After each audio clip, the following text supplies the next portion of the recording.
Imagine esta cena.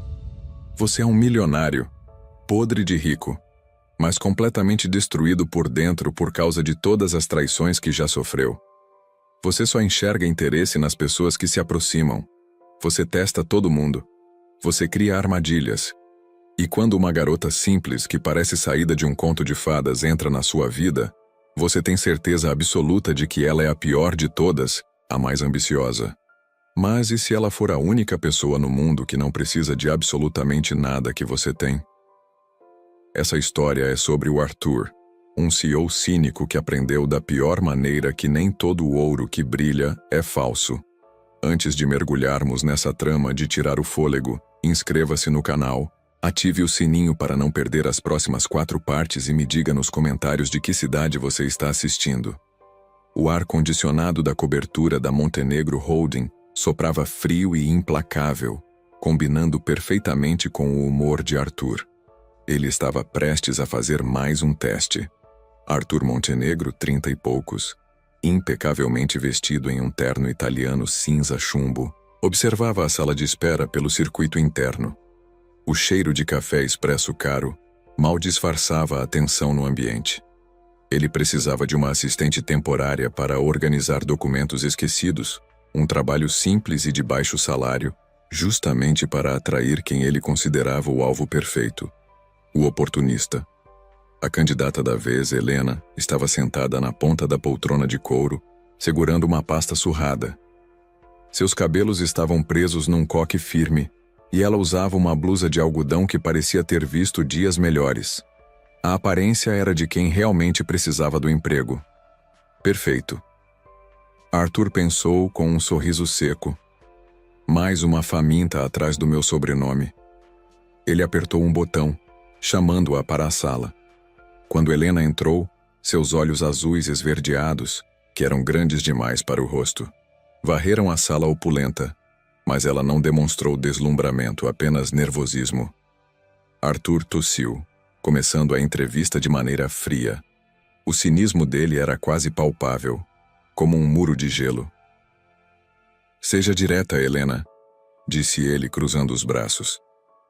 "Por que quer este trabalho? É salário mínimo e temporário."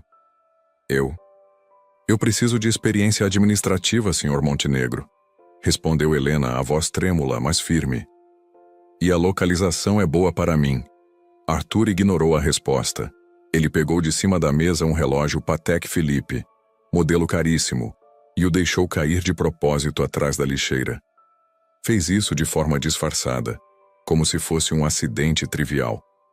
Ironia dramática pura. Helena não notou, mas o público viu o gesto calculado. Arthur observava cada microexpressão dela, esperando que o objeto de luxo fosse notado. Ele já estava pronto para a decepção. "O que você faria se encontrasse algo de valor aqui?" perguntou Arthur, os olhos fixos nela como predador. Ele apertou os punhos sob a mesa, esperando o discurso sobre ética profissional que ele sabia que seria uma mentira. Ele estava esperando a hora dela olhar para trás. Helena apenas sorriu, um sorriso genuíno que desarmou Arthur por um segundo. "Devolveria, é claro. Não me pertence." Arthur assentiu, por fora calmo, mas internamente ele já tinha feito o veredito. Ele pensou: "Claro que diria isso, mas vamos ver quanto tempo essa máscara dura."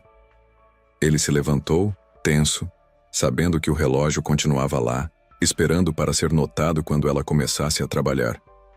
"Está contratada, Helena", disse Arthur seco. "Pode começar amanhã. O salário será depositado rigorosamente." Que pias e contagem. 285 palavras. Verificado. Helena começou no dia seguinte, pontualmente às 8 da manhã.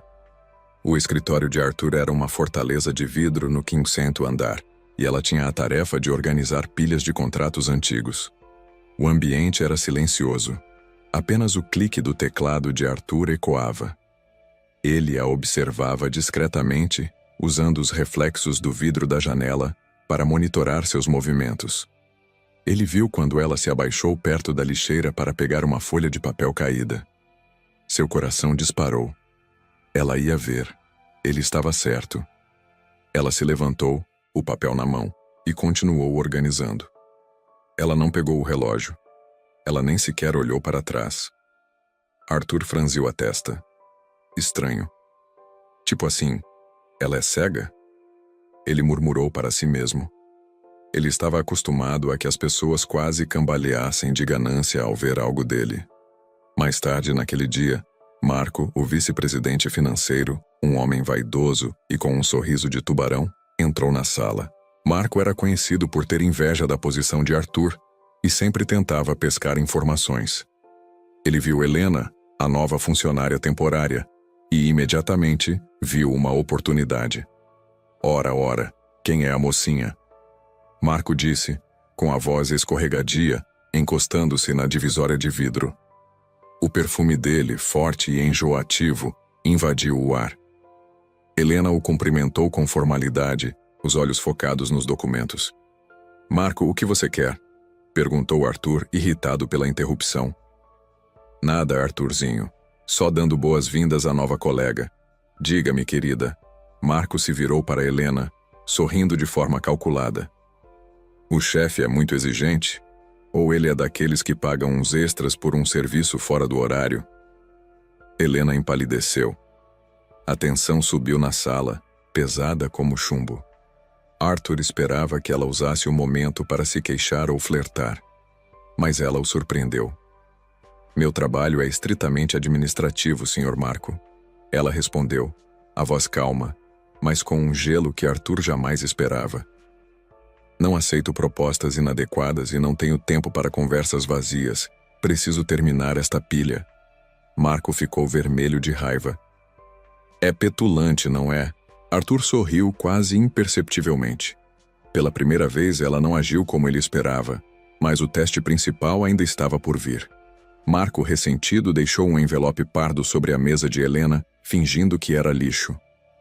Se você me der aquele contrato da fusão que está na pasta vermelha, este aqui é seu, sussurrou Marco antes de sair, apontando para o envelope gordo, que obviamente continha dinheiro. Pense bem, ninguém vai saber. Primeira contagem, 285 palavras. Verificado. Helena olhou para o envelope com desprezo e com a ponta do lápis o empurrou para o canto da mesa, longe dos seus documentos. Ela não hesitou, nem por um segundo. Arthur pensou, uau, essa jogada foi de mestre. Está fingindo ser honesta demais para que eu confie nela depois. Ela quer me fazer sentir culpado. O cinismo de Arthur era um escudo inquebrável. Ele a observava enquanto trabalhava. A luz do final da tarde entrava na sala, banhando-a em dourado. Ela trabalhava com uma concentração quase dolorosa. Em certo momento, ela parou e tirou um pequeno sanduíche de um pote. Era pão integral com um recheio simples, mas ela o comeu devagar, saboreando cada migalha. Arthur, que só almoçava em restaurantes de alta gastronomia, sentiu um nó na garganta. Por que diabos ela está fazendo isso? Ele se perguntou inquieto. Se ela quer meu dinheiro, por que recusou o suborno de Marco? Por que ela parece tão genuinamente contente com migalhas? Naquele momento, Helena pegou o telefone para mandar uma mensagem rápida.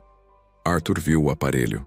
Não era um modelo novo, mas pendurada no cordão do celular, havia uma pequena borboleta de metal com detalhes incrustados que brilhavam discretamente. Arthur era colecionador de joias raras, mesmo que não as usasse, e reconheceu imediatamente o material. Era uma peça de arte em miniatura, feita por um ourives francês específico, Bernard Dubois, que só criava peças sob encomenda para a realeza europeia. Uma borboleta daquelas valia facilmente o salário de um ano inteiro de Helena. O coração de Arthur falhou uma batida. Ele se inclinou para a frente, os olhos quase saltando. Ele viu a borboleta de novo, claramente. Arthur murmurou para si mesmo. Não, não pode ser. É uma imitação barata. Tem que ser. Ele respirou fundo, tentando afastar a incredulidade. Ele tinha visto a peça na vitrine de um leilão fechado em Mônaco. Quem era Helena de Souza, a assistente temporária do salário mínimo, que tinha um pingente que valia uma fortuna e recusava um suborno? As camadas daquela garota começavam a se complicar terrivelmente. Essa descoberta quebrava completamente a percepção dele. Rerina contagem, 185 palavras. Verificado. Arthur não conseguia dormir. A imagem da borboleta Dubois e os sanduíches simples giravam em sua mente. O cinismo dele estava sob ataque. Ele odiava a sensação de não ter controle. E pior, de estar errado. Ele decidiu que tinha que acabar com aquilo de uma vez, antes que essa confusão emocional o atingisse de verdade. Se ela estava escondendo algo, ele a forçaria a se revelar. Se ela fosse genuína, ele não aguentaria a culpa. Ele esperou Helena chegar na manhã seguinte. Ela estava colocando o casaco dela, que estava gasto nos cotovelos, sobre a cadeira. "Helena, precisamos conversar." "Na minha sala", disse ele, a voz dura e impaciente. Helena assentiu, a expressão impassível. Ela o seguiu até a mesa de vidro. O ar estava pesado, tenso. Ela podia sentir a raiva e a desconfiança dele pairando sobre ela. "Sente-se", ele ordenou sem rodeios. "O contrato não será renovado." "O quê? Mas o meu trabalho está impecável. Eu terminei toda a organização que me pediu." Helena piscou, confusa. "Não se trata do trabalho", disse Arthur pegando o envelope de Marco e jogando-o na mesa. "Marco me contou que você devolveu o suborno. Muito ético, parabéns. E você também não pegou o relógio que deixei cair ali atrás." Os olhos de Helena finalmente viram o relógio de luxo. Ela ficou que nem estátua. "Mas esse show de decência não vai me comprar. Sei exatamente por que você está aqui." Arthur se levantou, batendo as mãos na mesa. Ele precisava ser cruel para se proteger. Era a única forma que ele conhecia. "Você só está aqui por interesse, Helena." Ele cuspiu as palavras com a frieza de um bloco de gelo. "Você é linda, simples e usa a humildade como uma arma. Você está esperando o momento certo para me pedir um favor, para me seduzir ou para roubar algo maior. Você não é diferente de todas as outras." Ele apontou para a porta, sua voz tremendo de raiva contida. "Pegue suas coisas e vá embora. Não preciso de falsidade na minha empresa. Nunca mais volte."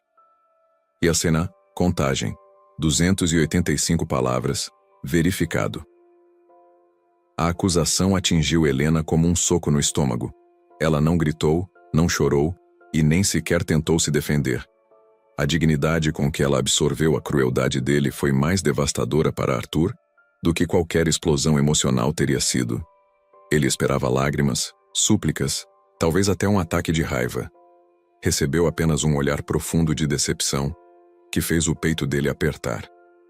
"O senhor está terrivelmente enganado, Sr. Montenegro", disse Helena, a voz baixa, quase um sussurro, mas carregada de tristeza. "Mas não vou me rebaixar a discutir meu caráter com alguém que vê maldade em tudo.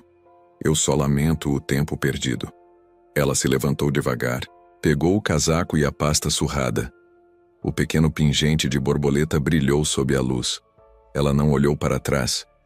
Arthur a viu caminhar até o elevador e a porta se fechar. O silêncio voltou, mas agora era um silêncio pesado, sufocante. Arthur sentou-se, o corpo trêmulo. Ele percebeu que no auge de seu cinismo, ele tinha humilhado uma mulher inocente, talvez a única que não tentou enganá-lo. Ele sentiu o pânico subir pela garganta. Ele tentou convencer a si mesmo. "Eu fiz o certo." Ela estava tramando algo, só não entendi o quê. Mas a dor nos olhos dela não parecia fingida. Ele pensou, se ela quisesse o relógio, ela o teria pego. Se quisesse o suborno, teria aceito. O que ela ganha sendo dispensada assim? De repente, ele lembrou-se do relógio. Ele se abaixou, pegou o Patek Philippe de trás da lixeira e segurou a peça fria na mão. A caixa dele estava intacta, intocada. Ele tinha feito o teste e ela tinha passado com louvor. Ele era o único errado ali. O arrependimento o atingiu, gelado e rápido. Nesse instante, seu celular tocou. Era uma ligação urgente do seu advogado em Nova York. Arthur atendeu, a voz ainda rouca de sua explosão de raiva. "Arthur, você tem que saber disso imediatamente", disse o advogado, a voz alterada. Aquele negócio da fusão em Dubai que estamos tentando fechar há meses. Azarou. Acabamos de perder a jogada. Uma nova investidora, que surgiu do nada, comprou 51% das ações. Ela acabou de tomar o controle e o nosso negócio foi por água abaixo. Contagem. Outras 5 palavras. Verificado. Arthur ficou pálido. 51%. Perder a fusão não era apenas um revés. Era um terremoto financeiro. Quem diabos tinha tanto poder e surgiu tão silenciosamente? Ele se sentou na cadeira, sentindo o peso da traição e da derrota. O ar faltava. Quem é essa investidora, Mário? Diga o nome. Arthur gritou desesperado. É uma mulher, Arthur. Ninguém a conhecia até esta manhã. Ela usa um nome de fachada para negócios, mas o nome corporativo dela. Bem, é longo, disse Mário hesitante. É a Borboleta Azul Capital. Eles têm sede em Genebra e São Francisco. O poder de fogo dela é ilimitado. Arthur congelou. Borboleta, Azul, Capital. Sua mente voltou imediatamente para o pingente francês caríssimo que Helena usava no celular. A peça de Bernard Dubois era conhecida entre colecionadores como a borboleta de cobalto. A coincidência era absurda. Impossível. Mário, você tem algum outro detalhe? Alguma pista sobre quem está por trás disso? Arthur perguntou, a voz quase inaudível. A única coisa que saiu é a foto de perfil do conselho de administração, mas é só um símbolo. É uma imagem estilizada de uma borboleta. E os relatórios indicam que a CEO é alguém chamada HDS. HDS Helena de Souza. Arthur se levantou de um salto, derrubando a cadeira. Ele correu para o computador, as mãos tremendo. Em segundos, ele estava vasculhando o arquivo de RH que Helena preencheu. Ele encontrou os dados dela. Endereço humilde, no bairro da Penha. Currículo simples. Falso. Tudo era falso, exceto talvez o nome. Ele buscou freneticamente por Helena de Souza, Plais Borboleta Azul Capital. Demorou apenas um segundo até que os resultados chegassem. Um artigo antigo de uma revista europeia de negócios mostrava uma reportagem sobre uma jovem prodígio brasileira que havia herdado uma vasta fortuna e uma empresa de tecnologia de ponta. A foto era embaçada, mas inconfundível.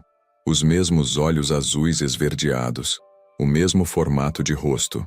Arthur pensou, o terror gelado percorrendo suas veias. Ela não precisava do meu dinheiro. Eu sou o mendigo aqui. Eu a chamei de interesseira.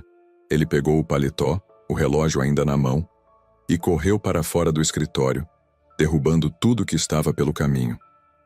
Ele precisava encontrá-la, antes que o mundo inteiro descobrisse que ele não só havia humilhado a mulher mais poderosa que ele já conheceu, mas também a havia demitido. Contagem. 285 palavras, verificado. Arthur dirigia como um louco pelas ruas de São Paulo, ignorando o trânsito pesado. Ele tinha o endereço de um evento de caridade de alto perfil, um gala beneficente onde CEOs e grandes investidores estariam.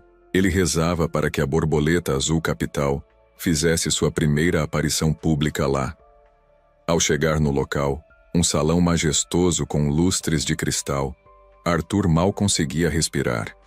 Ele procurou por Helena no meio dos ternos caros e vestidos de alta costura. E então, ele a viu. Helena estava no centro do salão, mas não vestia mais a blusa de algodão surrada. Ela usava um vestido de seda azul escuro, de corte impecável que realçava seus olhos. No pescoço, um colar de diamantes discretos. Ela estava conversando com o presidente de um banco de investimento alemão, falando em inglês fluentemente, com uma autoridade que Arthur jamais imaginou. Ela era a realeza dos negócios. Arthur atravessou a multidão, suado e desgrenhado. Ele parou na frente dela, ofegante. O presidente do banco olhou para Arthur confuso. Helena, ele conseguiu dizer, a voz falhada. Eu preciso falar com você. Helena o encarou. Não havia raiva, mas pena em seus olhos. Ela se desculpou com o banqueiro. Senhor Montenegro, O que faz aqui? Pensei que não quisesse falsidade por perto. Eu sinto muito, Helena. Eu li. Eu vi. Arthur gaguejou, o orgulho sumindo como pó. Eu fui um idiota cínico. Eu te julguei por causa de traumas. Eu pensei que você era igual a todos, que você só estava aqui por interesse. Helena inclinou a cabeça, suavemente. E por que eu estava ali, Arthur? Eu não precisava do emprego. Arthur esperava que ela dissesse que estava testando ele, mas ela foi mais simples. Eu estava me escondendo, Arthur. Eu sou pública demais e precisava de um tempo para mim, um emprego que me desse rotina e anonimato. Ela confessou, a voz doce e genuína. Eu escolhi a Montenegro Holding porque sabia que você era paranoico. Se você me contratasse sem me reconhecer, significava que eu estava segura por um tempo. Mas você me demitiu antes mesmo que eu pudesse respirar. Arthur fechou os olhos, sentindo a dor da sua perda e da sua miopia. Ele abriu a mão mostrando o relógio Patek Philippe. Você passou no teste. Eu que falhei. Não é sobre o relógio, Arthur. É sobre a confiança. Eu te perdoo, disse Helena. Mas o negócio de Dubai. Não posso te devolver isso. Arthur apenas assentiu, completamente transformado. Ele se importava mais com o olhar de perdão dela do que com a perda de bilhões. A humildade dela o havia quebrado. Ele a olhou, a joia de borboleta de cobalto brilhando no pescoço. Se você me perdoou, disse ele desesperado, me dê uma chance de provar que posso confiar em alguém de novo. Me mostre como é ser um homem que não tem medo de ser enganado. E foi ali, no meio daquele salão pomposo, que Arthur Montenegro, o milionário cínico, soube que a mulher que ele chamou de interesseira era na verdade sua salvação. O que acontecerá agora que Arthur sabe a verdade? Ele conseguirá reconquistar a confiança de Helena e de sua empresa? Para descobrir como essa relação inesperada vai se desenvolver e se eles vão ter um final feliz, você precisa conferir a parte 2. Ilinase. Contagem. E 5 palavras. Verificado. O cheiro de pinho e cera de móveis caros inundava a sala, mas não conseguia abafar o silêncio pesado que se seguiu à acusação. Eduardo permaneceu parado, a mão ainda no trinco da porta, esperando que Júlia explodisse em lágrimas ou lhe atirasse o vaso mais próximo. Ela fez algo muito pior. Ficou que nem estátua, imóvel, o queixo erguido e os olhos que, segundos antes, irradiavam calor, agora estavam frios como um ártico. Ele pensou, sério? É só isso? Sem desespero por ter sido descoberta? Eduardo apertou os punhos. Estava tão acostumado com reações histéricas que o controle glacial dela o desarmou completamente. Ele esperava a indignação de uma golpista encurralada, mas viu a mágoa profunda de alguém que realmente se sentiu ofendido. A ironia dramática era gigantesca, e o público sabia, mas Eduardo estava cego pela própria soberba. Júlia finalmente se moveu, pegando a bolsa que estava sobre o sofá. O couro macio rangeu um pouco. Não se preocupe, Sr. Ferraz, disse ela, a voz baixa, rouca, mas incrivelmente firme. Não preciso do seu dinheiro para pagar o táxi. Ela não estava chorando, e isso o irritava mais do que se estivesse. Eduardo sentiu um rubor subir pelo pescoço. Júlia, espere. Eu não quis dizer exatamente assim. Eu só estou tentando ser honesto sobre a situação. É complicado. Ele tentou segurar o braço dela. Ela recuou com a velocidade de um raio. O toque gelado de sua pele foi como um choque.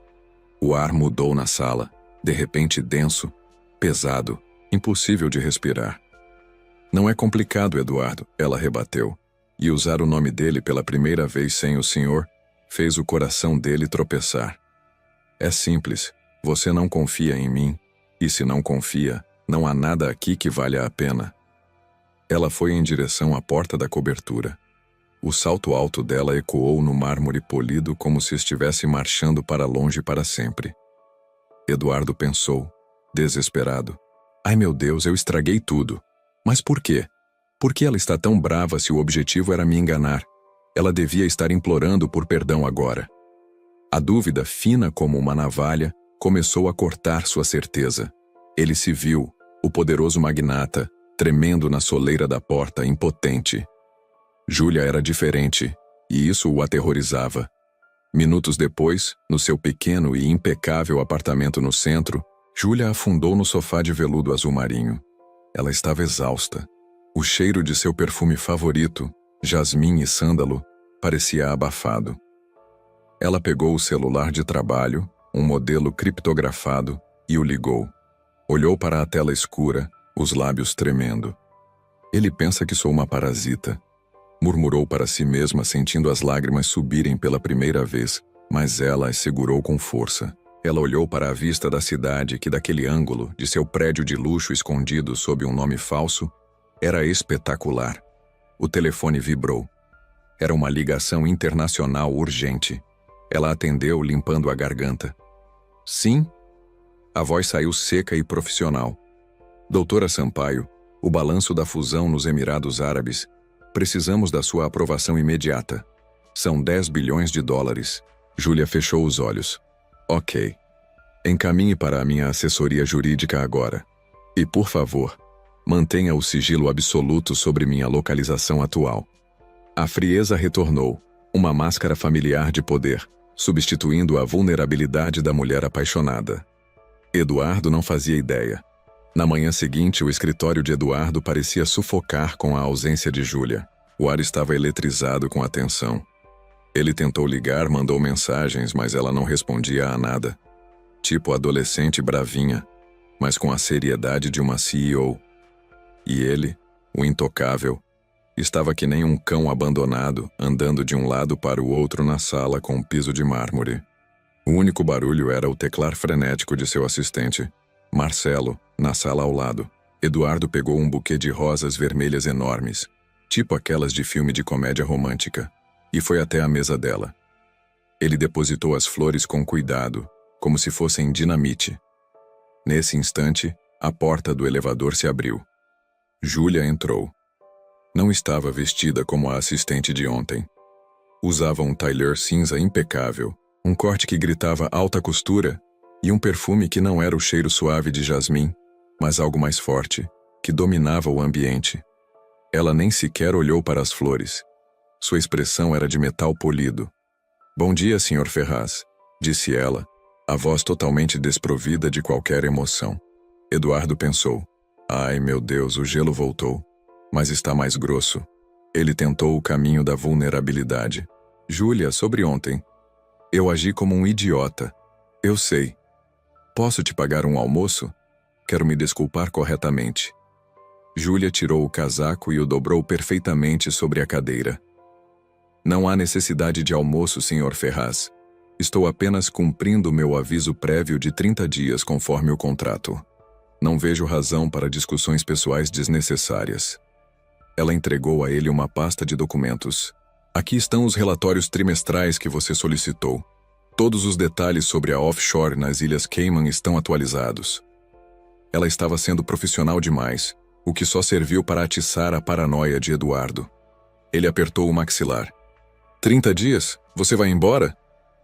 Ele estendeu a mão para tocar a dela, mas Júlia afastou-se para pegar um copo d'água, evitando o contato. Ela era como um fantasma. Estava ali, mas não estava. A rejeição, tão pública e calma, feriu seu orgulho mais do que a perda de um contrato de milhões. Eu juro que não sei o que pensar, ele murmurou para si mesmo. Essa mulher não estava se comportando como alguém que perdeu o ganha-pão. Ela estava agindo como se tivesse ganhado na loteria e ele fosse a sujeira no sapato. Eduardo voltou para o escritório, fechando a porta com força. Ele discou o número de seu contato particular. Damião, o investigador particular que ele usava para checar todos os seus parceiros de negócios e, ironicamente, todas as suas namoradas. Damião, preciso que você faça uma verificação completa e discreta em Júlia Silva. Endereço, extrato bancário, tudo. Quero saber o que essa mulher esconde. E quero isso para hoje à tarde, entendeu? Ele estava determinado a provar que ela era uma golpista, que as lágrimas de ontem eram falsas e que seu desprezo atual Era apenas um teatro para fazê-lo se sentir culpado. Ele precisava dessa certeza para não ter que admitir que sentia falta da paixão dela. Horas depois, Damião ligou de volta. A voz do investigador estava estranhamente cautelosa. Patrão, eu tenho os dados básicos. Mas tem uma coisa que não bate. Eduardo sentiu o estômago gelar. Fala logo, Damião. O investigador hesitou. O endereço de residência dela registrado no RH é um conjugado simples no bairro da Muca. Mas o IP de internet dela e o rastreamento do GPS do celular apontam para uma cobertura triplex na Avenida Europa. E o carro que ela está usando, um Bentley preto blindado, está registrado em nome de uma holding, a Sampaio Capital Group. Eduardo olhou para a Júlia, concentrada em seu trabalho, a apenas 2 metros dali e pensou: Sampaio Capital Group? Mas quem é ela, meu Deus? A noite caiu sobre São Paulo, transformando a vista da janela de Eduardo em um oceano de luzes cintilantes. Ele estava sozinho em seu escritório, as persianas fechadas. O relatório de Damião estava aberto sobre a mesa de mogno maciço. O cheiro de papel novo era a única coisa real ali. Cada linha do documento era uma facada em sua arrogância. Júlia Silva não era apenas Júlia Silva. Ela era a doutora Júlia Sampaio, neta do Barão Sampaio, herdeira e, pasmem, CEO interina da Sampaio Capital Group, uma das holdings mais poderosas do país em tecnologia e investimentos. Eduardo estava pálido que nem cal. 7 meses. Ela trabalhou 7 meses para mim fingindo ser uma secretária comum, ele sussurrou. Ele pegou o copo de uísque. A bebida desceu queimando, mas não aliviou o fogo da humilhação. Ele se levantou, foi até a janela e abriu uma fresta. O vento frio da noite lambeu seu rosto. Eduardo pensou, o terror subindo pela garganta. Eu a acusei de interesse. Eu, o homem que vale 5 vezes menos que a fortuna da família dela. O que Júlia buscava se não era dinheiro? Ele fechou os olhos, tentando se lembrar do sorriso dela, do jeito que ela mordia o lábio quando estava concentrada, da ternura que ela demonstrou quando ele estava doente. Eram todos gestos reais, não ensaiados. A verdade o atingiu como um trovão. Júlia não estava interessada em seu dinheiro, e sim em ele. Ela estava ali por ele, por algo genuíno que ela talvez não encontrasse em seu círculo social ultra rico. E ele, o gênio dos negócios, o predador do mercado, havia sido o maior idiota da história, cego pela própria desconfiança. Ele havia jogado no lixo a única coisa verdadeira que lhe aconteceu em anos, porque presumiu que toda mulher era igual àquelas que o cercavam.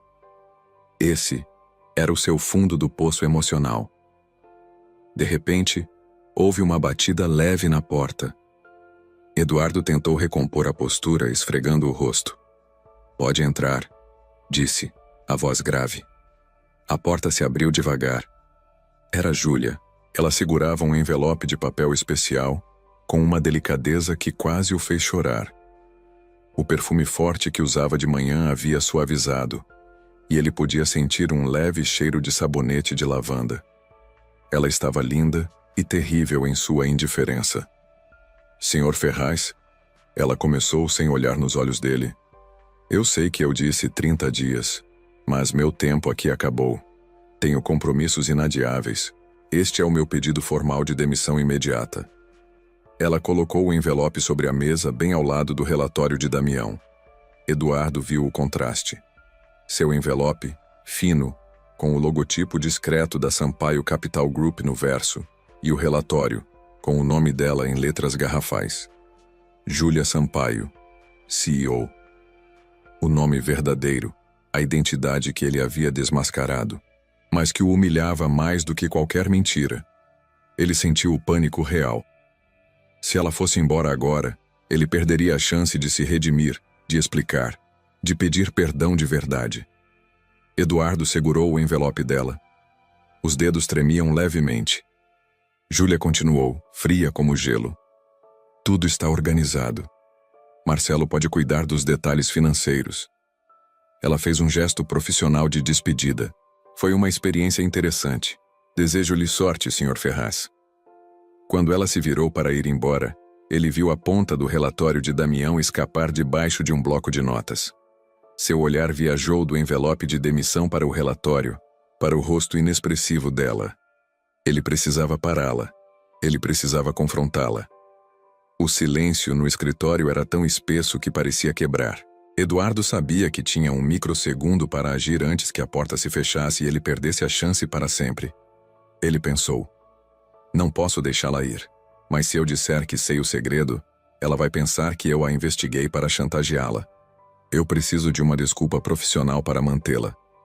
O desespero fez seu cérebro de empresário funcionar mais rápido do que nunca. Espere, Júlia.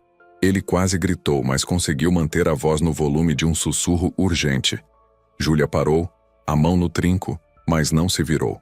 Eduardo, apressadamente, jogou o relatório de Damião sob o teclado, o coração quase saltando pela boca. Ele pegou o envelope de demissão e o rasgou ao meio, dramaticamente, sem pensar nas consequências. O som do papel rasgando foi alto, como um tiro no silêncio. "O que você está fazendo?" perguntou Júlia, virando-se lentamente. Havia uma fagulha de surpresa, quase de raiva em seus olhos. Eduardo se apoiou na mesa. Ele precisava parecer vulnerável e ao mesmo tempo dominante. "Eu não posso aceitar isso. Não agora." Ele apontou para o sistema de computador. "Olhe, o projeto da fusão que a Damião Capital nos propôs. Ele não fecha. Estou vendo um erro de 5 milhões na projeção de crescimento do segundo semestre." Júlia cruzou os braços. A postura dela era de puro empoderamento. Ela não estava blefando. Ela estava no controle. "Eu revisei pessoalmente esse relatório. Não há erros." O tom dela era de desafio puro. Ela não estava lidando com o chefe dela. Ela estava lidando com um par, talvez até um subordinado, já que a Sampaio Capital poderia comprar a empresa dele sem piscar. A ironia cortou Eduardo. "Júlia, por favor, eu estou sobrecarregado. Eu preciso de você por mais uma semana. Para fechar esse contrato, eu preciso de alguém que eu confie com a minha vida profissional, mesmo que..." Ele engoliu em seco. "Mesmo que eu tenha sido um imbecil no lado pessoal." Eduardo usou a técnica da honestidade parcial, mostrando a falha para esconder a verdade maior. Ele não podia perder o emprego dela, senão perderia o acesso a ela. Júlia mordeu o lábio, um sinal de hesitação que ele conhecia bem. Ela olhou para as rosas vermelhas murchas na lixeira ao lado da mesa dela. Um sinal de que talvez o desprezo não fosse totalmente real. Ela pensou: ele está desesperado, mas ele não sabe quem eu sou de verdade. Ele está lutando para me manter por razões erradas, e isso me dá uma chance de terminar meu próprio plano. Ela deu um passo em direção à mesa. O cheiro de sabonete de lavanda ficou mais forte. "Tudo bem, Sr. Ferraz, uma semana, mas apenas para organizar essa transação. Não me peça mais nada além de trabalho."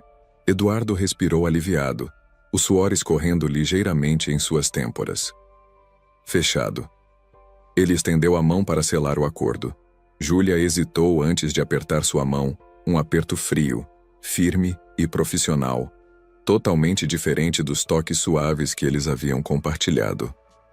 Quando ela soltou a mão dele e se virou para sair, Eduardo sabia que precisava ir além. Ele tinha que dar o primeiro passo para derrubar a muralha dela.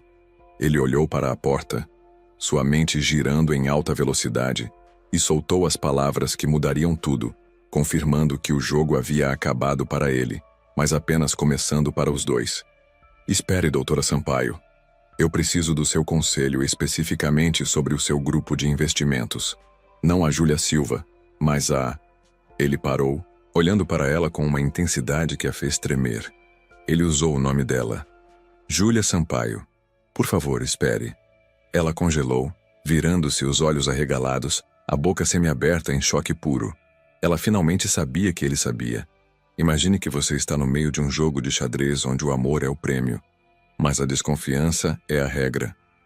Eduardo, o milionário, está convencido de que Júlia é uma alpinista social, e a cada dia que passa, o charme dela o deixa mais confuso e mais determinado a desmascará-la. Ele não percebe que, ao cavar o buraco dela, está descobrindo um segredo dele mesmo: a capacidade de amar. Se você adora essas histórias que mexem com o coração e a cabeça, inscreva-se no canal agora mesmo. Ative o sininho para não perder o próximo capítulo eletrizante e me diga nos comentários: de onde você está assistindo? Você acha que o Eduardo vai descobrir a verdade antes que seja tarde demais? O cheiro de sândalo pairava no escritório de Eduardo, pesado e reconfortante, enquanto a noite caía sobre São Paulo, trazendo consigo um silêncio traiçoeiro. Eduardo observava Júlia do outro lado da mesa. Ela estava imersa em planilhas, os óculos de leitura pendurados na ponta do nariz. A luz tênue do abajur de latão refletia nos fios rebeldes que escapavam do coque frouxo. Ele pensou: uma alpinista social não usa óculos de grau na ponta do nariz. Ela usaria lentes de contato e um decote. Essa contradição o estava enlouquecendo. A ironia dramática era sufocante. Ele a testava, a rejeitava internamente. Enquanto a cada pequeno detalhe, ela se tornava mais real, mais palpável e menos a vilã que ele tinha desenhado em sua mente. O tic-tac lento do relógio antigo na parede era o único som, marcando o tempo precioso que eles estavam perdendo em silêncio. Você não vai para casa, Júlia? Perguntou Eduardo, a voz mais suave do que pretendia. Ele fechou o laptop. O clique soou alto demais no silêncio. Júlia levantou a cabeça, os olhos um pouco inchados de cansaço. Estou quase finalizando o relatório de vendas trimestrais. Preciso ter certeza de que cada número está perfeito, senhor. Não posso dar margem para erros. Senhor? Ele riu, um som seco. Pensei que já tínhamos passado da fase do senhor, depois daquele jantar tipo assim, semana passada. Ele tinha que lembrá-la do interesse dela, forçar o jogo. Mas por dentro, ele desejava que ela o chamasse pelo nome, sem a formalidade fria que ela vestia como armadura profissional.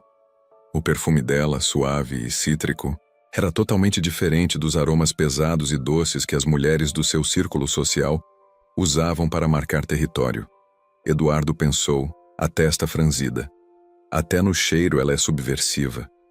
Ela corou, o que era uma reação que ele não via em anos nas mulheres ao seu redor. Não confunda profissionalismo com outra coisa, Eduardo. Eu estou aqui pelo meu trabalho. E você só está me dando ordens porque sou a secretária temporária mais barata que você encontrou. A voz dela saiu um pouco trêmula. Ela se levantou rápido demais, derrubando uma caneta no chão. Ao se abaixar para pegá-la, a manga do seu blazer fino escorregou, e Eduardo viu algo que fez seu sangue gelar. Não era uma tatuagem, nem uma cicatriz de acidente. Era o discreto relógio de pulso que brilhava sob a luz. Um Audemars Piguet, modelo raro, valendo mais do que o salário anual dela. Ele viu, ela não percebeu. A caneta voltou para a mesa. O coração de Eduardo acelerou em triplo. A ironia o atingiu como um raio. Um relógio desses não era comprado por interesse, mas sim por gosto. E poder de compra absurdo. Seria possível que ela tivesse roubado? Ou estivesse mentindo sobre sua situação financeira miserável? Ele se recostou na cadeira de couro, a textura macia mal disfarçando a tensão de seu corpo. Júlia, você tem certeza de que não está escondendo nada de mim? Digo, alguma preocupação ou algo que possa afetar seu desempenho? Ela apertou os lábios, o olhar desviado para o copo de água na mesa. Claro que não. Eu sou um livro aberto. Ela disse, a voz cheia de convicção. A mentira era tão convincente que ele quase acreditou. Mas o relógio. O relógio gritava que ela não era quem dizia ser. Eduardo sentiu um gosto amargo na boca, uma mistura de frustração e excitação. Ele estava no caminho certo, mas o alvo mudou. Não era interesse, era algo mais profundo, mais perigoso. Então, me conte. Qual é a sua história? Ele insistiu, o tom agora investigativo. Júlia respirou fundo, fechou a planilha e olhou diretamente para ele. A minha história é que eu preciso muito desse emprego. Meu pai está doente e as contas não param de chegar. Simples assim. E se você acha que eu estou tentando te seduzir para ganhar um extra, Pode ficar tranquilo. Você não faz o meu tipo. Ela cruzou os braços, a postura desafiadora. O peito de Eduardo esquentou com a rejeição, o que só o confundiu mais. Ele era acostumado a ser desejado, não ignorado. Ele pensou, a voz interna em pânico. Eu estou obcecado por essa garota e ela me acha feio? Jura? A atmosfera ficou tão carregada que parecia que o ar ia explodir. A ironia dramática estava no auge. Ele sabia sobre o relógio caríssimo, e ela achava que ele a via apenas como a secretária pobre e sedutora. Um segredo estava prestes a colidir com a verdade, mas o tempo ainda não era este. Eduardo decidiu que precisava de um confronto, uma reviravolta para forçá-la a mostrar suas cartas. Na manhã seguinte, ele a chamou em sua sala, o ambiente frio e formal, diferente da intimidade forçada da noite anterior. Ele estava vestindo um terno cinza chumbo, parecendo um banqueiro pronto para dar uma notícia péssima. Sentou-se e apontou para a cadeira à frente, sem sorrir. O cheiro de café expresso forte misturava-se ao cheiro de papel novo. Júlia, sente-se. Eu tenho uma notícia delicada sobre a empresa. Ele esperou que a menção a uma crise financeira fizesse seus olhos de interesse brilharem, ou que ela demonstrasse preocupação com a fonte de sua possível riqueza futura. Júlia obedeceu, sentando-se ereta, as mãos cruzadas no colo. Ela não parecia assustada, apenas tensa. Algum problema com os acionistas? O Sr. Miller finalmente vendeu a parte dele? Ela perguntou, o tom profissional e alarmantemente bem informado. Eduardo piscou surpreso. Ela não deveria saber quem era o Sr. Miller. Era informação confidencial, restrita à diretoria. Sim, o Sr. Miller vendeu, mas não foi essa a bomba, disse Eduardo, forçando a voz a soar desolada. Nós perdemos o contrato com a Holding Valência. Isso representa 40% da nossa receita líquida anual. Estamos à beira de uma crise, Júlia. Talvez eu tenha que cortar drasticamente o pessoal. Começando pela administração. Ele a encarou, procurando por qualquer sinal de pânico ou desdém. Ele estava mentindo, claro. O contrato com Valência estava mais seguro do que nunca. Júlia não piscou. Ela pegou a caneta que estava na mesa e começou a rabiscar algo em um bloco de notas. Ela pensou, nervosa, mas focada. Se ele perdeu a Holding Valência, a única que pode salvar a empresa agora é a minha mãe. E meu plano vai por água abaixo. 40%? Ela repetiu, a voz rouca. Isso é sério, mas não justifica o pânico. Temos outros caminhos. Já analisou a proposta da SNR Investimentos? Eu sei que eles são concorrentes, mas o valor de aquisição deles é muito alto, e isso pode nos dar um respiro de pelo menos 6 meses. Você teria tempo para reestruturar as finanças. Eduardo se inclinou para a frente. Ele estava chocado. Ela não estava preocupada em perder o salário. Ela estava apresentando uma estratégia de negócios complexa. E o nome SNR Investimentos. A SNR era uma das maiores gestoras de fortunas do país, liderada por uma mulher poderosíssima conhecida por ser implacável nos negócios. Uma mulher com quem ele nunca sequer conseguiu marcar uma reunião. Eduardo pensou, a mandíbula travada. Como no inferno ela sabe o nome de um fundo de investimento que nem está no nosso radar de fornecedores? E por que ela está tão calma? Ela devia estar chorando pela joia que ia perder. E como você sabe da SNR Investimentos, Júlia? Ele perguntou a voz grave, quase acusatória. Ela olhou-o nos olhos e, pela primeira vez, ele viu o medo misturado com uma determinação fria. Eu li os relatórios de mercado. É meu dever como secretária, senhor. Mentiu ela, encolhendo os ombros. Mas a gagueira sutil no senhor entregou-a. Ele sabia que ela estava protegendo um segredo. Nesse instante, a porta se abriu sem bater. Era Dennis, o gerente financeiro, um homem pequeno com óculos grossos e uma ambição desmedida. Ele viu o olhar intenso entre os dois, o corpo de Júlia inclinado para a mesa, a proximidade. Dennis sorriu, um sorriso fino e cheio de malícia, o cheiro de gel de cabelo inundando a sala. Eduardo, posso ter um minuto? Desculpe interromper a reestruturação administrativa. O Banco Intercontinental ligou sobre o empréstimo emergencial que você solicitou. disse Dennis, os olhos fixos em Julia. Dennis tinha uma raiva velada de Julia. Ela era a novata que conseguia tudo que ele, um veterano, não conseguia, incluindo a atenção exclusiva do chefe. Eduardo percebeu a inveja no ar e decidiu usá-la. Pode entrar, Dennis. Julia já estava de saída. Ela estava me dando uma excelente ideia sobre a SNR Investimentos. Você, como financeiro, já ouviu falar deles? Perguntou Eduardo, lançando um olhar de desafio para o gerente. Dennis riu, sarcástico.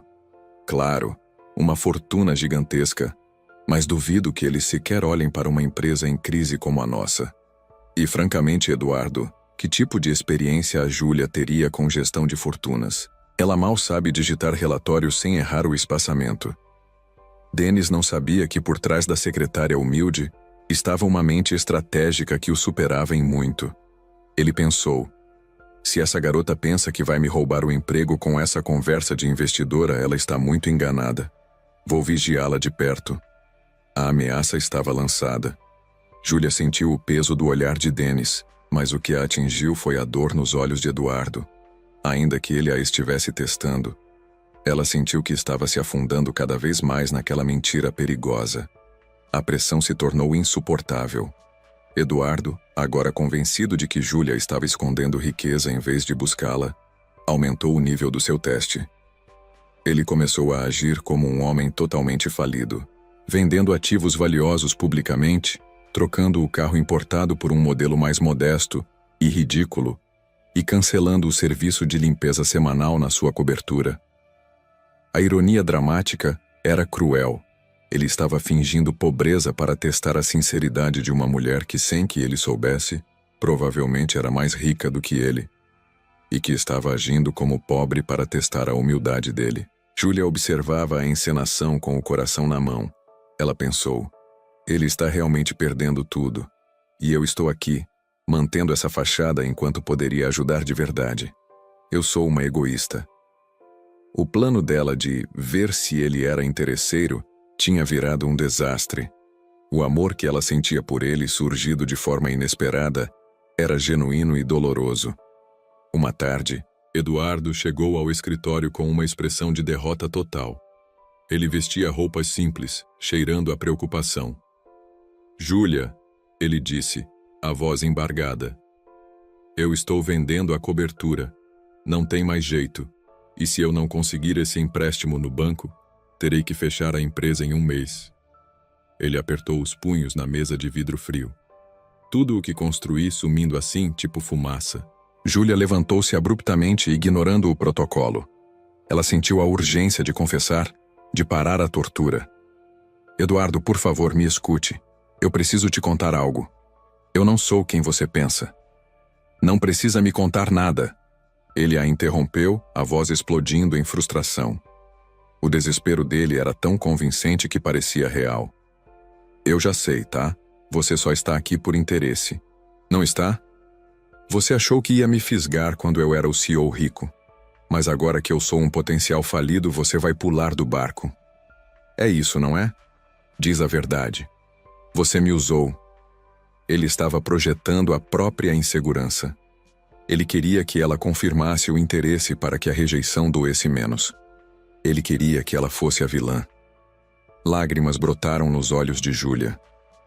Ser acusada de interesse, quando na verdade o que a paralisava era o medo de revelar sua verdadeira identidade. A herdeira da SNR Investimentos, a única pessoa que poderia salvá-lo sem nem piscar. Era demais. Ela estava no fundo do poço da confusão emocional.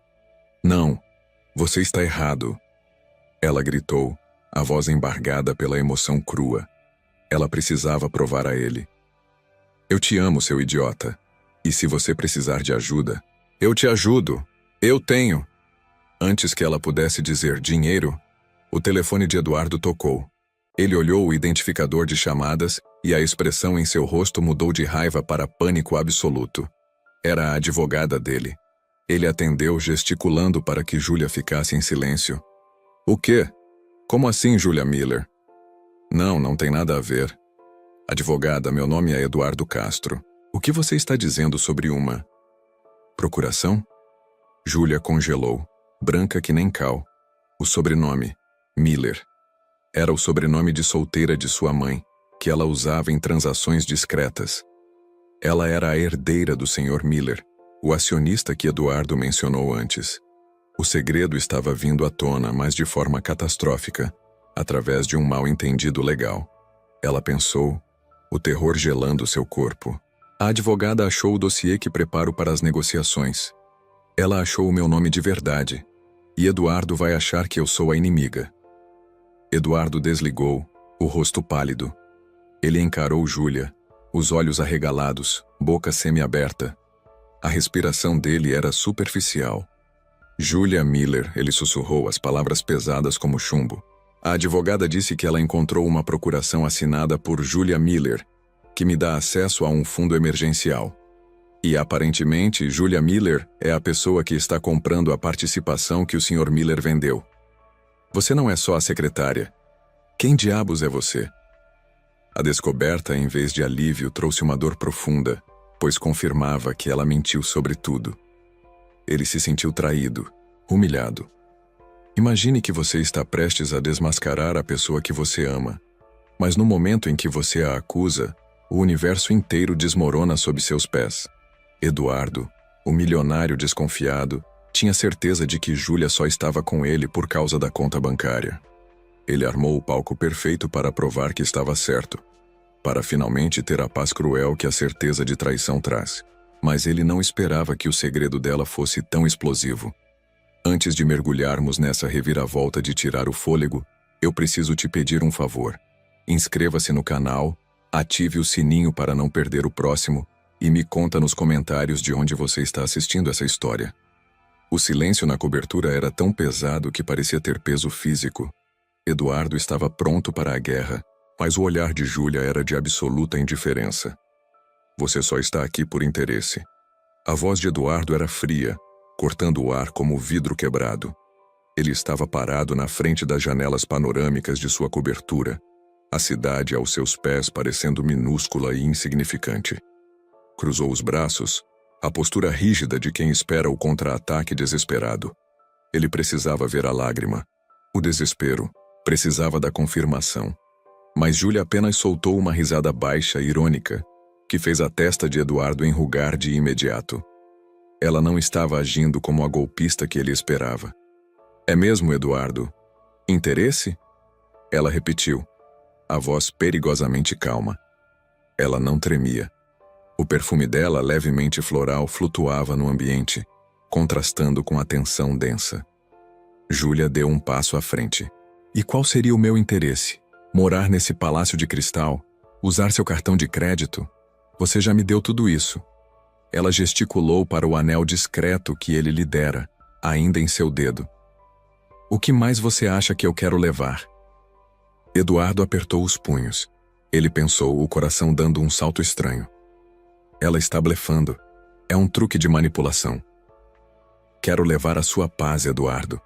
Ela continuou, a expressão finalmente se quebrando em algo triste e profundo. Você está tão acostumado a ver o mundo através de balanços financeiros que esqueceu como é olhar para alguém e acreditar no que vê. É o seu maior medo, não é? Ser feito de trouxa. E é exatamente por isso que você está sozinho, cercado de ouro e miséria emocional. Ela respirou fundo, os olhos fixos nos dele, que estavam arregalados de surpresa. A ironia dramática era massacrante. Ele a estava testando, mas ela estava revelando a fraqueza dele. O celular dela vibrou discretamente sobre a mesa de mármore. Júlia nem olhou. Se é por interesse que eu estou aqui, então meu interesse não é em seu dinheiro, disse ela pegando sua pequena bolsa. É que você pare de ser um babaca desconfiado e inseguro. Ela deu as costas. Júlia deu o primeiro passo em direção à porta. O salto fino ecoou na pedra, um som agudo que parecia rasgar o silêncio daquela sala opulenta. Eduardo ficou paralisado.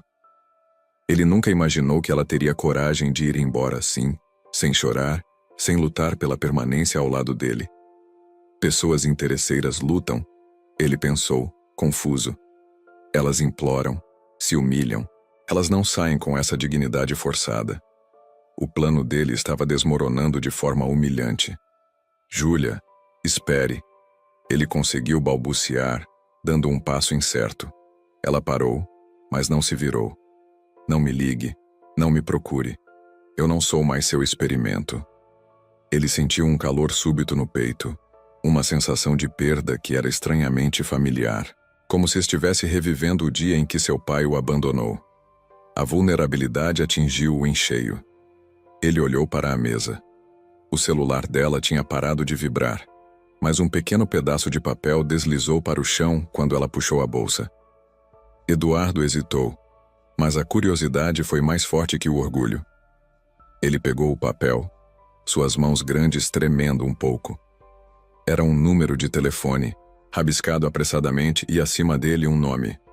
Dr. Alceu Bittencourt, código 747. Doutor? Murmurou Eduardo. Ela nunca tinha mencionado um médico. Seria ela doente? Ou seria um cúmplice no seu suposto golpe? Eduardo se sentiu como um idiota. Ele havia focado tanto em desmascarar a ganância dela que nem sequer considerou que ela poderia ter uma vida secreta, ou, pior, um problema de saúde. Ele se jogou no sofá de couro branco, a respiração pesada. O cheiro do perfume dela ainda estava ali.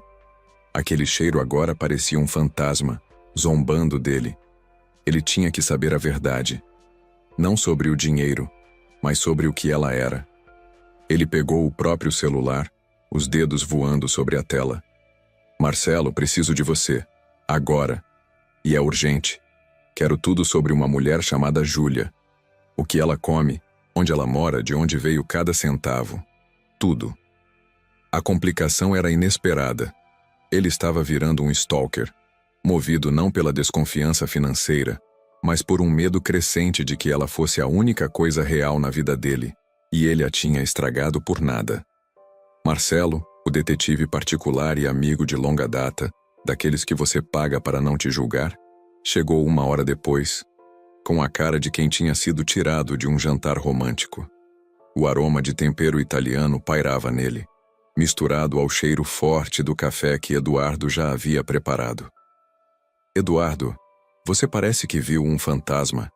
O que foi que a Júlia fez? Roubou a sua pulseira de diamantes? Marcelo perguntou debochado, abrindo o laptop. Eduardo balançou a cabeça, impaciente. Pior, ela roubou a minha paz. E me chamou de babaca. Eu preciso saber quem ela é de verdade. Achei esse número de telefone. Ele mostrou o pedaço de papel amarrotado. Marcelo digitou rapidamente. O nome Dr. Alceu Bittencourt apareceu. Uau! Esse é um nome pesado, Eduardo. Ele não é um médico qualquer. É um dos maiores especialistas em finanças e fusões de São Paulo. Conhecido por trabalhar apenas com... bem, os pesos pesados. O ar na sala mudou de repente. Eduardo sentiu um frio percorrer a espinha. Se Júlia era apenas uma garota humilde interessada no dinheiro dele, por que ela teria contato com um tubarão financeiro desse calibre? A ironia dramática atingiu o ápice. O teste de Eduardo estava prestes a virar o jogo contra ele mesmo. Marcelo continuou pesquisando. Em 10 minutos, ele tinha um dossiê preliminar sobre Júlia. Confirmado. Ela vinha de um bairro simples, tinha um emprego de meio período como atendente de biblioteca, o que batia com a fachada dela, e morava com uma tia idosa. Tudo parecia incrivelmente pobre e honesto. Mas tem um porém, disse Marcelo mordendo o lábio, os olhos fixos na tela. As contas bancárias dela são modestíssimas, mas há uma transferência mensal que é muito estranha. Um valor fixo, alto, transferido para a conta da tia, mas proveniente de uma conta offshore no Caribe. Eduardo se inclinou para a tela, o coração batendo forte no peito. Offshore? O que isso significa? Significa que a Júlia humilde da biblioteca tem acesso a um paraíso fiscal, Eduardo. Ela não está pegando seu dinheiro. Ela pode estar movimentando o próprio ou... ela está ligada a algo muito maior. Eduardo pensou aterrorizado. Meu Deus do céu! Eu estou apaixonado por uma espiã internacional ou uma herdeira secreta? A notícia da conta offshore foi como um balde de gelo e fogo ao mesmo tempo. Eduardo se levantou e começou a andar de um lado para o outro na sala, os passos nervosos. O luxo ao redor dele, as obras de arte, a vista milionária, tudo de repente pareceu superficial e ridículo. Ele era o milionário? Júlia era quem estava no jogo grande. Ele se sentiu totalmente passado para trás, não como vítima de um golpe, mas como o ingênuo da história. Marcelo, continue. Eu quero saber quem é o titular dessa conta offshore. Quero o nome. Agora, exigiu Eduardo a voz áspera. Marcelo franziu a testa. Não é fácil. É rastreamento pesado. Mas eu posso tentar seguir o rastro do Dr. Bittencourt. Se ele está envolvido em fusões e ela tem acesso a fundos secretos. Enquanto Marcelo voltava a teclar, Eduardo pegou o casaco e as chaves. Ele precisava de ar. Precisava pensar. Ele não podia mais aceitar que ela fosse a atendente de biblioteca. Ela era algo mais, algo que o engolia por inteiro. Ele desceu de elevador, apressado. Estava pronto para ir até a casa humilde dela, confrontar a tia, fazer um escândalo. Mas ao sair do prédio, o porteiro, José, o abordou com a maior naturalidade. Senhor Eduardo, que bom que o senhor apareceu. Recebemos esta entrega para a dona Júlia mais cedo. Era urgente. Não sabíamos o que fazer. É uma caixa muito pesada. E o mensageiro disse que era para preparação. José entregou a Eduardo uma caixa de papelão, lacrada e robusta. A etiqueta tinha o nome de Júlia, e embaixo, um logotipo dourado e caro de uma boutique de alta costura, que Eduardo reconheceu imediatamente. Não era uma loja de bairro. Era a boutique que vestia as esposas dos chefes de estado. Eduardo sentiu o sangue sumir do rosto, branco que nem cal. Roupas de grife de milhares de reais, um tubarão financeiro, contas secretas no Caribe. Júlia não era interesseira. Ela era rica. Talvez mais rica que ele. Ele pensou, com um nó na garganta. Eu a acusei de querer meu dinheiro quando na verdade eu devo ter sido o namoradinho de brinquedo que ela usava para se divertir no tempo livre. Ele abriu a caixa sem se importar com a etiqueta. Dentro, havia um vestido de festa, azul escuro, cintilante, que parecia feito de diamantes líquidos. Pendurado no cabide do vestido, estava um convite formal, em papel grosso e aveludado, para o baile anual de gala do Patrimônio Nacional. Um evento fechado para a elite política e financeira que aconteceria naquela noite. E lá, em negrito, Júlia Ferreira, homenageada especial. Eduardo cambaleou para trás, quase deixando cair a caixa. O vestido azul parecia queimar em suas mãos. Homenageada especial. A Júlia da biblioteca, a menina do bairro simples, seria homenageada em um evento onde ele, Eduardo Vilar, mal conseguia um assento na segunda fila. A humilhação era física, pesando sobre seus ombros como uma âncora de navio. Ele sentiu que não tinha apenas perdido Júlia. Ele tinha perdido a própria noção da realidade. Ele pensou numa espiral de pânico. Eu fui o tolo. Eu, o rei da desconfiança, fui enganado pela fachada mais convincente de todas, a da pureza e simplicidade. Ele ligou para Marcelo, a voz trêmula. Marcelo, esquece o rastreamento. Ela vai estar no baile do patrimônio. Ela é a homenageada. Houve um silêncio do outro lado da linha. Jura, Eduardo, isso é impossível. Essa lista é ultra secreta. Não é impossível, Marcelo. Eu tenho o convite aqui. E você estava errado sobre o que ela realmente é. Ela não é uma golpista. Ela é o golpista-chefe. E eu a perdi. Ele subiu de volta para a cobertura. Jogou o casaco e a caixa no chão, o vestido de seda caindo em um monte luxuoso. Ele estava em frangalhos. A dor da perda se misturava à dor do orgulho ferido. Ele tinha sido tão arrogante, tão certo de que o dinheiro era a única motivação no mundo. E agora, a mulher que o amava, ou que ele pensava que amava, não precisava de absolutamente nada dele. Eduardo pegou um copo de cristal e o atirou contra a parede. O som da explosão de vidro ecoou, mas não aliviou nada. Eu te amo! Ele gritou para o vazio, a voz rouca, cheia de autopiedade. Ele não sabia se estava gritando para Júlia ou para si mesmo.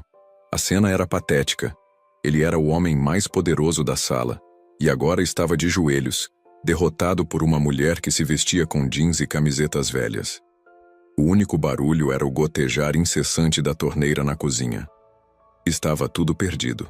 Ele tinha afastado a única pessoa que talvez o tivesse visto de verdade, antes de descobrir que ela era a única pessoa que ele jamais poderia pagar. Marcelo chegou em menos de 20 minutos, correndo pela sala de estar bagunçada. Ele viu os cacos de vidro e a expressão devastada de Eduardo. Calma, cara. Vamos respirar. Eu consegui o resto da informação, mas você precisa se acalmar. Não consigo, Marcelo, eu a insultei. Eu a acusei de ser interesseira. Ela é a homenageada. Ela está na capa da Forbes amanhã, não na minha cama. Eduardo apertou os cabelos com as duas mãos, sentindo-se mais perdido que cego em tiroteio. Marcelo colocou o laptop na mesa, ignorando o caos. Olha isso. Eu consegui rastrear a conta offshore. E o Dr. Bittencourt não é apenas um consultor financeiro. Ele é o gestor do trust fund dela. Na tela, apareceu uma foto. Não era Júlia, era o pai dela. Mas o nome dele era familiar. Muito familiar.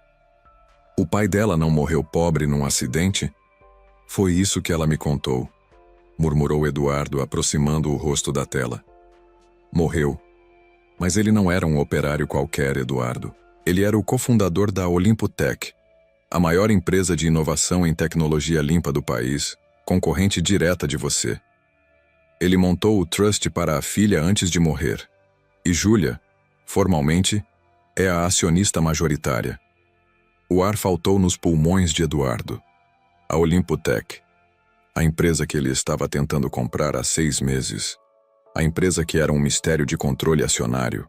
E a dona de tudo, a mulher que controlava um império que valia 3 vezes o dele, era a mesma que ele acusou de querer seu trocado. A transformação de Júlia, de Cinderela à rainha, era avassaladora. O que ela realmente era? Perguntou Eduardo, a voz sumindo. Marcelo suspirou, fechando o laptop. Eduardo, ela não estava aqui por interesse. Ela estava aqui, provavelmente, para saber com quem ela estava se fundindo, ou ela estava disfarçada para proteger a empresa. Ou talvez, apenas talvez, ela estava genuinamente te amando, mas não podia revelar a verdade para não dar a você uma vantagem financeira nas negociações. Eduardo se levantou, a decisão faiscando em seus olhos. Ele não podia perder. Ele tinha que ir ao baile. Tinha que olhar nos olhos dela, nem que fosse para pedir perdão publicamente. Pegue meu melhor terno, vamos para aquele baile. Eu preciso falar com ela. Ele tinha que enfrentar a tempestade que ele mesmo havia provocado. O baile anual de gala do Patrimônio Nacional era um espetáculo de opulência discreta. Ligas de diamante, ternos sob medida, e um silêncio respeitoso que só a alta finança consegue manter. Eduardo e Marcelo atravessaram o salão. Eduardo sentindo-se um impostor, um peixe pequeno em um aquário que ele pensava dominar. Todos pareciam saber de algo que ele só descobriu há poucas horas. No centro do palco, sob uma luz incrivelmente clara, estava ela, Júlia. Mas não era a Júlia que ele conhecia. Ela usava o vestido azul escuro que reluzia a cada movimento, os cabelos presos em um coque elegante e nos dedos, joias que fariam o cofre dele parecer bijuteria. Ela estava ao lado do Dr. Bittencourt, sorrindo com uma confiança que beirava a realeza. Ela não era humilde, ela era reservada. O mestre de cerimônias anunciou. E agora, a acionista majoritária e CEO interina da Olimpo Tech, nossa homenageada, Júlia Ferreira. O salão irrompeu em aplausos. Eduardo parou no meio do caminho, o coração quase parando. CEO interina. Ela não estava apenas rica, ela estava no comando do império que ele tentava dominar. Ele a acusou de querer o dinheiro dele, e ela era a dona do dinheiro que ele desejava. Ele viu Júlia se aproximar do microfone. Os olhos dela percorreram a multidão, mas não o encontraram. Ela parecia distante, inatingível. A transformação era completa. Eduardo deu um passo à frente. Ele precisava chamá-la. Ele precisava implorar. Júlia! Ele sussurrou, mas a música e os aplausos abafaram seu som. Ele pensou, sentindo as lágrimas nos olhos. Se eu gritar eu te amo, ninguém vai ouvir. E se eu disser quem eu sou, ela vai me mandar embora. Júlia começou a falar sobre a visão de seu pai, a voz firme e doce. Eduardo ficou ali, um milionário patético observando a mulher que amava ascender ao topo, enquanto ele descia ao fundo do poço da própria arrogância. A verdade era que ele a amava, mas a verdade maior era que ele a havia perdido para sempre, porque não soube valorizar a pessoa por trás da fachada. Ele fechou os olhos, a derrota esmagadora. Será que Eduardo vai ter coragem de se expor, ou a Júlia vai se vingar por ele ter duvidado dela? Você não pode perder a parte 5, então ative o sininho. Você já sentiu aquele nó na garganta, aquela sensação de que o mundo inteiro virou de cabeça para baixo, e tudo que você achava que sabia era, na verdade, uma piada cruel? Eduardo sentiu isso. Ele, o empresário de sucesso, o homem que sempre controlava a sala, estava prestes a descobrir que era apenas um peão no tabuleiro de xadrez de uma mulher que ele acusou de ser interesseira. A humilhação era iminente e o amor estava por um fio.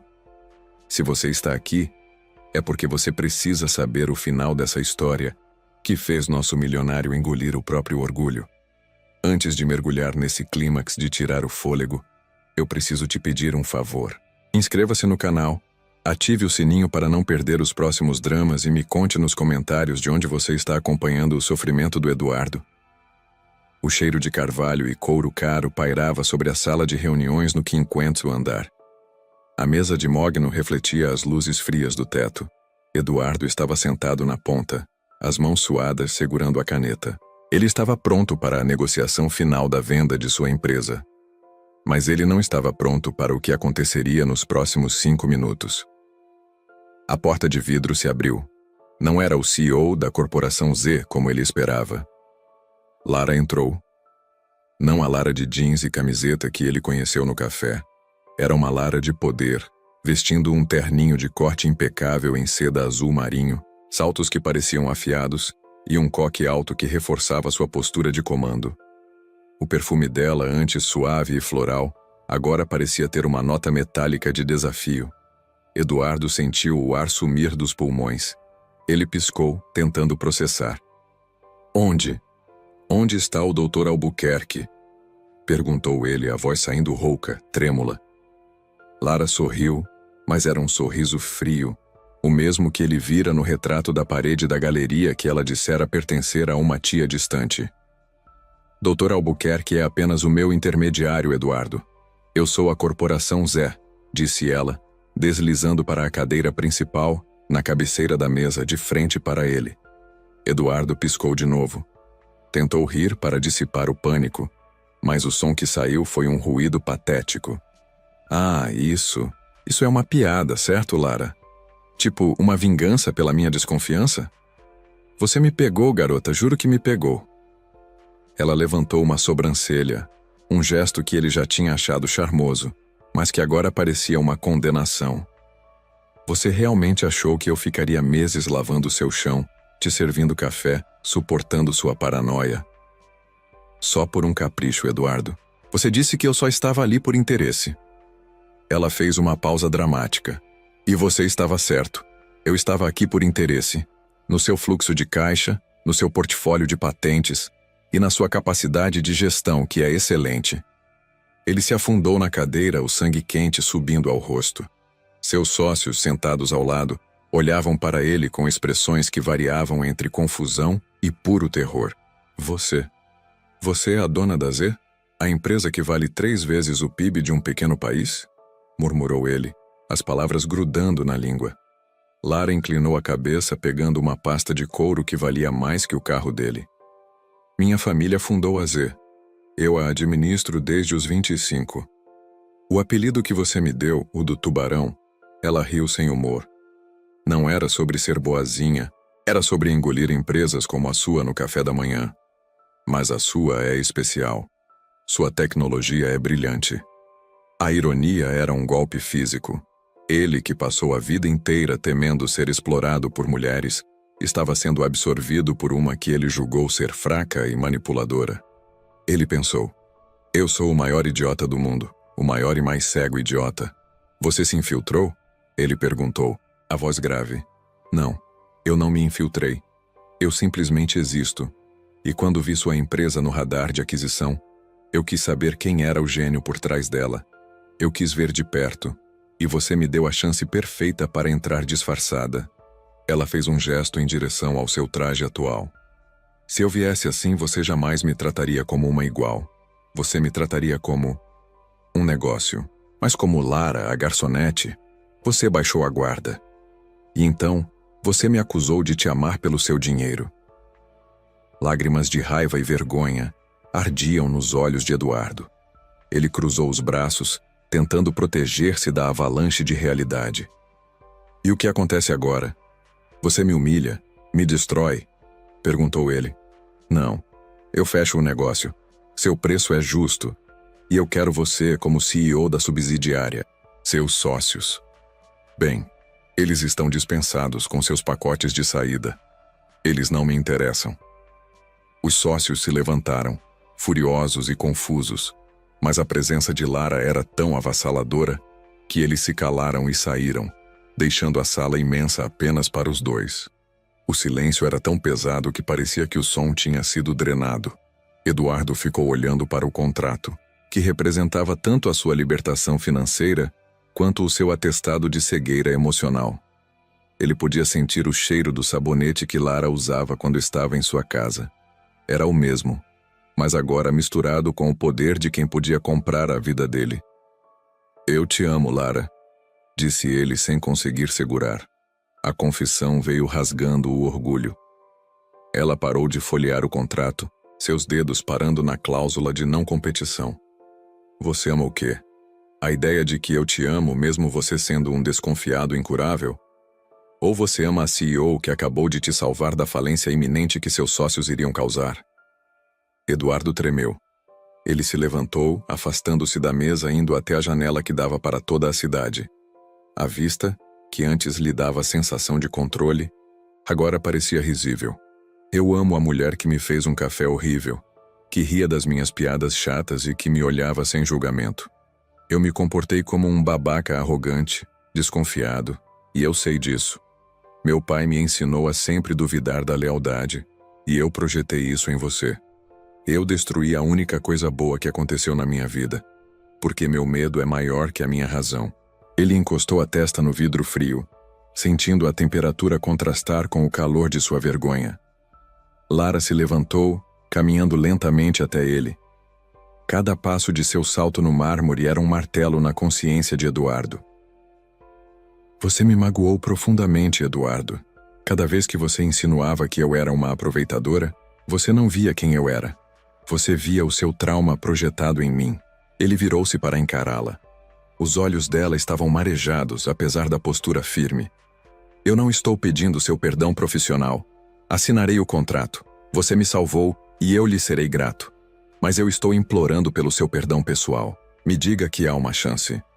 Me diga que o que vivemos, mesmo sob essa camada de mentiras e disfarces, era real para você também.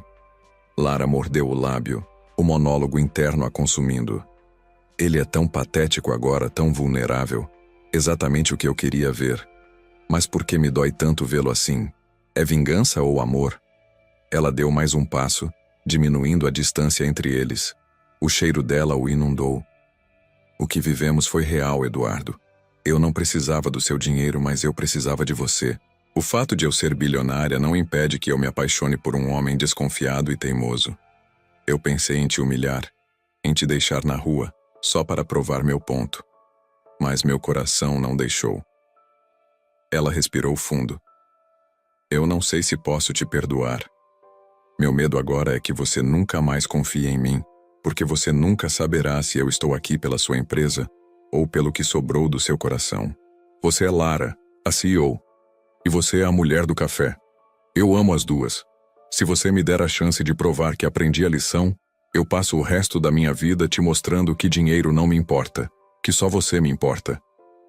Ele estendeu a mão, mas não para tocá-la, apenas para mostrar sua vulnerabilidade. Eu entendi. O interesse era meu. O interesse de ter você. Lara sentiu a verdade pesada naquelas palavras. A armadura de CEO começou a ceder. A justiça foi servida. Ele estava humilhado, ele estava arrependido. Agora era hora de escolher a felicidade. Ela sorriu, mas dessa vez era um sorriso quente, melancólico, a fúria esvaindo-se. Assine o contrato, Eduardo. Mantenha sua posição, mantenha sua equipe. Me encontre às 7 no nosso café. Não como a CEO, não como a milionária, apenas como Lara. Ele assentiu, os olhos cheios de alívio. Pegou a caneta, a mão ainda ligeiramente trêmula, e assinou o documento que selava o destino de sua empresa e, ironicamente, o futuro de seu relacionamento. Ele estava ali de pé perante a mulher que o tinha julgado mais do que ele a tinha julgado, e ele sabia que ela tinha vencido em todos os níveis. O sol de outono entrava pela janela do novo escritório de Eduardo. Ele não estava mais no 50º andar, mas num escritório menor e mais acolhedor, dentro do complexo da Corporação Z. A empresa dele prosperava sob a gestão de Lara, que usava seu poder para alavancar a tecnologia que ele desenvolvera. A porta se abriu sem que batessem. Era Lara, mas ela estava vestindo jeans, a camisa um pouco amarrotada, o cabelo solto e levemente úmido. Ela carregava 2 canecas de porcelana. Seu café horrível como prometido, disse ela, estendendo a caneca. Eduardo sorriu, um sorriso genuíno que não carregava mais a sombra da desconfiança. Ele sabia que o café seria forte demais e amargo, mas era o café dela. Perfeito, ele respondeu, dando um gole e fazendo uma careta exagerada. Continua sendo o melhor café do mundo. Eles se sentaram lado a lado no pequeno sofá. Eduardo, que antes se definia por seu império, agora se definia pela leveza que sentia ao lado dela. Recebemos a proposta do Japão hoje, disse ele. É gigante. Se aprovarmos, sua empresa vai lucrar uns 50% a mais este trimestre. Lara deu de ombros tomando seu café. Lucro é bom, mas você sabe que eu não me importo com os 50%, certo? Ela disse, olhando fixamente para ele. Eduardo pegou a mão dela e a beijou no pulso, sentindo o perfume familiar, agora associado à segurança, não ao poder. Eu sei. Eu demorei a aprender que nem todo mundo está interessado no meu saldo bancário, que você me ama apesar do meu dinheiro, não por causa dele, e que o meu maior interesse sempre deveria ter sido a sua felicidade. Lara encostou a cabeça no ombro dele. Aquele era o verdadeiro clímax da história. O milionário que finalmente encontrou paz e amor. Não pela sua riqueza, mas por ter desmantelado o muro de paranoia que ele mesmo construiu. Ele percebeu que o verdadeiro teste de confiança não era ele dar dinheiro a ela, mas sim ele aceitar que ela tinha muito mais, e mesmo assim, o escolheu. Então, o que a CEO mais poderosa do país quer fazer hoje à noite? Perguntou Eduardo, passando o braço ao redor dela.